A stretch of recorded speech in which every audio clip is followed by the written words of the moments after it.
안녕하세요. 오늘도 부동산 경매는 맑음입니다. 어제 둔촌주공 일반 분양이 진행이 되었습니다. 실적이 예상보다는 조금 저조하다라는 평이 많이 있는데요. 서울의 아파트 값의 바로미터가 될 둔촌주공 청약이어서 사람들의 관심이 굉장히 많았다고 생각이 됩니다. 최근 서울 아파트 값이 많이 하락하면서 과연 바닥이 도대체 어딜까라고 생각하시는 분들이 많이 있습니다. 경매의 낙찰가율을 잘 보시면 투자자들이 생각하는 바닥이 어디인지는 파악이 가능하신데요. 관련한 영상은 제가 위에다가 링크를 걸어 드릴 테니까 한번 시청해 보시면 좋겠습니다. 오늘은 서울시 구로구에 위치한 25평형 아파트가 3억대에 나온 물건이 있어서 소개를 해드리려고 합니다. 아파트 값이 계속 떨어지고 있는 것은 사실이지만 과거에 감정이 됐다거나 두세 번 이상 유찰이 되어서 충분히 가격이 저감된 아파트라면 관심을 가지고 지켜보실 필요가 있을 것 같은데요. 오늘 소개해드릴 아파트는 2020년, 그러니까 2년 전에 감정이 된 아파트입니다. 그때 시세로 감정이 되었고 그 이후에 가격이 계속 올랐기 때문에 어느 정도의 안전마진은 확보할 수 있다고 생각이 되는데요. 한번 물건을 같이 보도록 하시죠. 사건 번호 2020 타경 8958번, 그러니까 2020년에 접수된 물건이라는 뜻입니다. 서울시 구로구 개봉동에 위치한 84제곱미터짜리 아파트고요.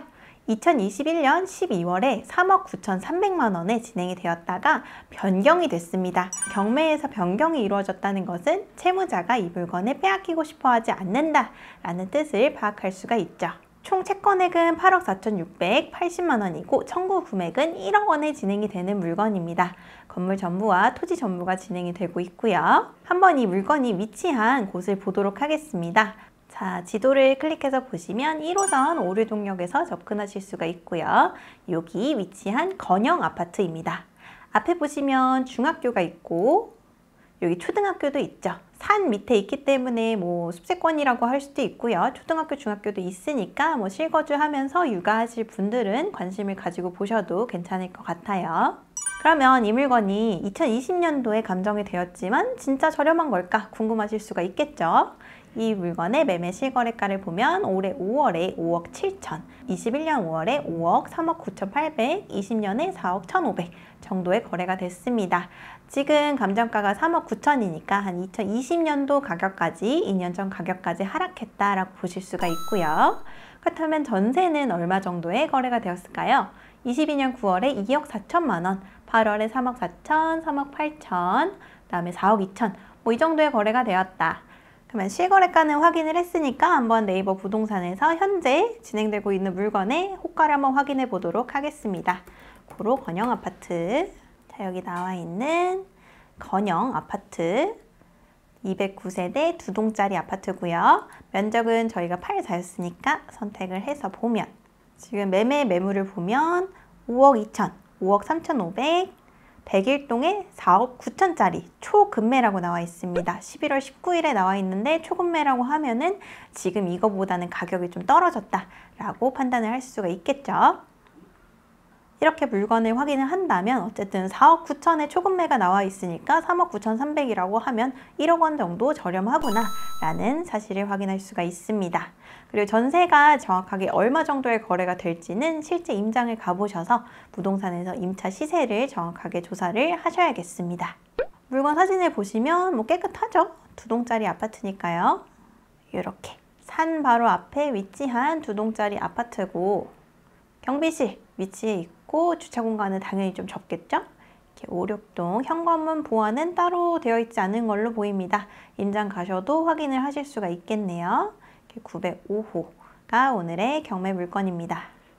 권리 분석을 해보면요.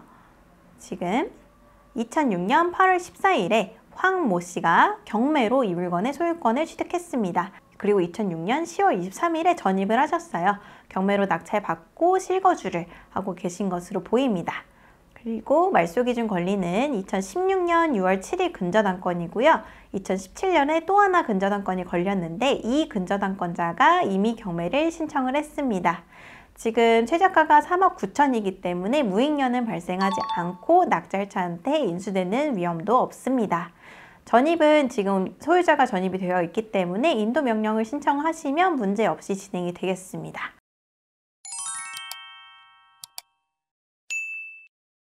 권리관계도 깨끗하고 2년 전 가격으로 감정이 되어 있으니까 경매를 처음 하시는 초보자분들도 이 정도 물건은 한번 시도해 보실 수가 있겠죠. 저렴한데요. 이 물건은 문제가 하나 있습니다. 이 문제가 있어서 제가 오늘 영상을 찍고 있습니다. 경매 정보지를 자세히 보시면 여기 주의사항에 본건 905호의 건축물 현황도가 실제 현황과 차이가 있음이라는 멘트가 있습니다. 이게 무슨 소릴까? 궁금하시죠? 감정평가서를 보면 이렇게 나와 있습니다.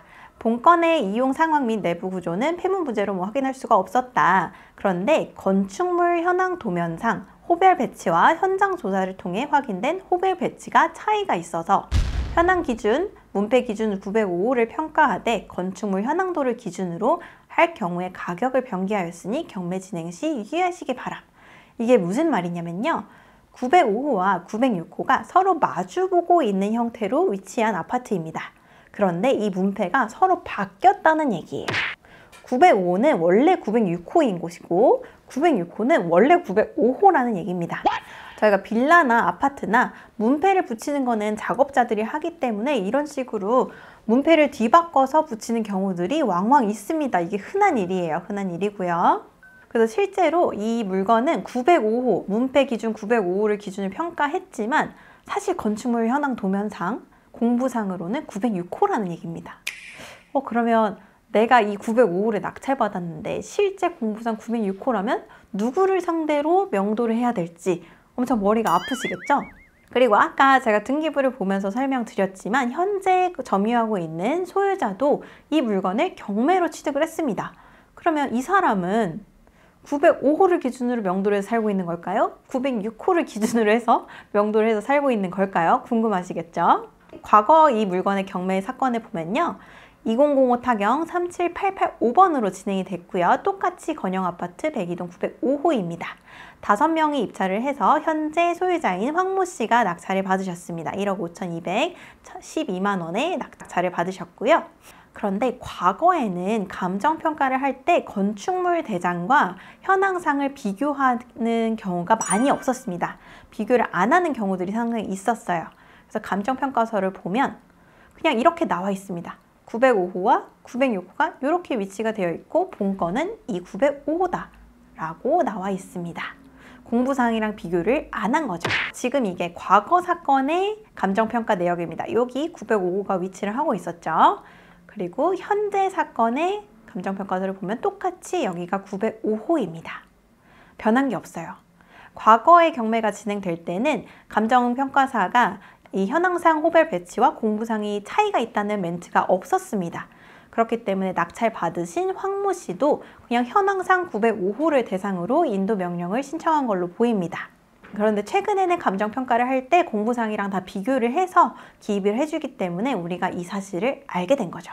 문패가 바뀌었다는 걸요. 그러면 내가 이 물건을 입찰해서 905호를 낙찰을 받았습니다. 그러면 905호를 대상으로 인도 명령을 신청할 수 있을까요? 일단 우리나라 법에서는 모든 것을 공적 장부상으로 진행을 해야 됩니다. 인도 명령을 하려면요. 건축물 대장상에 있는 905호, 그러니까 현재 문패는 906호라고 되어 있는 호수를 대상으로 인도 명령 신청을 해야 합니다. 그러면 지금 906호에 살고 있는 사람은 이게 웬 날벼락이에요. 예를 들어서 임차인이라고 하면 나는 제대로 임대차 계약을 해가지고 906호에서 이 집이 내가 빌린 집이구나 해서 살고 있었는데 갑자기 옆집이 경매에 나왔다고 했는데 사실 자기가 살고 있는 집이 905호라는 거예요. 당장 나가라는 거예요. 그러면 엄청 어이가 없겠죠. 우리나라 판례상 공적 장부를 기준으로 모든 것을 판단하기 때문에 906호에 살고 계신 분은 사실상 905호를 점유하고 있기 때문에 전입신고나 확정일자를 제대로 받았다고 해도 대항력이 인정되지 않습니다. 나가셔야 돼요. 어이가 없죠? 하지만 어쩔 수가 없습니다. 나가셔야 돼요. 그렇게 되면은 우리가 예상해 볼 수 있죠. 이 물건은 명도할 때 상당히 저항이 심하겠다라는 걸요. 과거에 소유자가 이 물건을 낙찰받았을 때는 이런 멘트가 없었기 때문에 그냥 905, 문패상 905를 대상으로 인도 명령을 해서 살고 계신 것으로 보입니다. 하지만 우리는 감정평가서에 이렇게 문제가 기입이 되어 있기 때문에 이미 알아버렸잖아요. 그래서 906호를 대상으로 인도 명령 신청을 해야 될 것입니다. 초보자 분들이 분석하시기에는 어렵지 않지만 실제로 낙찰을 받으셔서 명도를 하실 때에는 상당한 저항을 예상하셔야 되는 물건입니다. 다행히 905호와 906호는 평수가 동일합니다. 평수가 달랐다면 더 큰 문제지만 평수가 동일하기 때문에 어떻게든 처리는 할 수가 있을 걸로 보여요. 보이지만 조금의 난관은 예상이 된다. 그런데 사실 구층만 바뀐 게 아닐 거 아니에요. 이 아파트 전체 5호와 6호가 문패가 뒤바뀌어 있을 겁니다. 실제로 임대차를 해가지고 거주하는 경우에는 큰 문제가 없지만 이렇게 경매로 넘어갈 경우에는 문제가 되죠. 이런 문제는 어떻게 처리를 할 수가 있을까요? 두 가지 정도의 방법이 있는데요. 일단 문패가 바뀌는 경우가 흔하기 때문에 구청에 변경 신청을 할 수가 있습니다. 모든 호수가 동일하게 바뀌었고 동의를 한다면 구청에 건축물 대장상 표시 변경 신청을 할 수가 있습니다.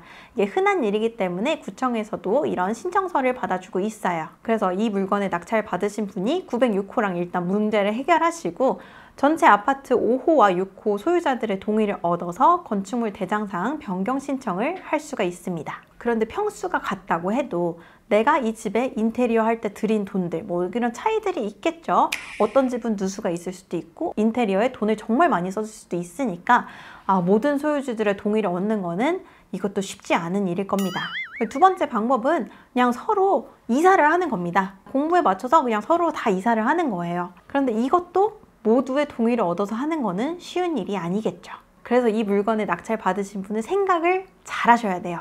내가 그냥 흐린 눈을 하고 난 아무것도 못 봤다. 그냥 905호를 대상으로 인도 명령 신청해가지고 내보낼 거다 라고 할 건지, 아니면 조금 번거롭지만 현황과 공부를 전부 일치시킬 각오를 하고 낙찰을 받으시던지 선택을 하셔야겠습니다.